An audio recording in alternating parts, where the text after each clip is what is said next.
Bana neden hep öder, ödedim bedel. Bir tarafımda hala yoluna. Koştum bilmeden, hiç düşünmeden. Herkes yanımdaydı, bir an düşememek.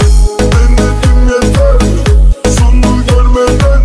Üstesinden gelemem hala galiba. Tükenmişim ben, yanım hisseder. Kalkamam bu yerden, tutmasın elimden. Kırdım 40 yerimden, attım fırtayımdan. Çıkmam hiç sözünden senin, gördüm hep dururken. Soldu gözlerimde hayat, yuttum düştüğümde. Çalmadın kapımı hiç, bekle bekle yok kimse. Bekle bekle yok kimse ama kankalarla geçtiği zaman. Sonum neydi bilmem ben, giderken bu evden.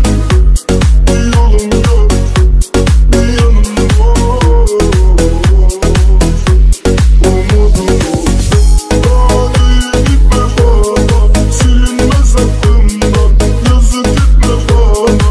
Elimi tut, kalk uyumam zaten. Ölemezsin bana, yürüdüm hala. Uyan.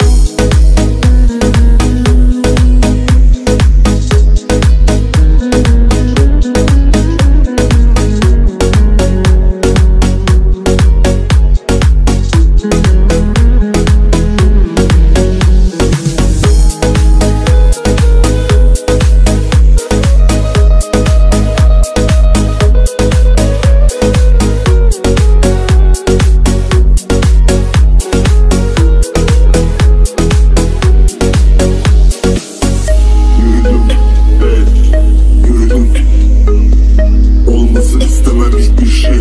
Bana babamı geri verin ha. Büyüdüm savaşa savaşa hep. Düşün hayat ölüme değil. Bir yanım karanlık gecesine. Dert oluyor millete ben. Gidemem yine yukarıla.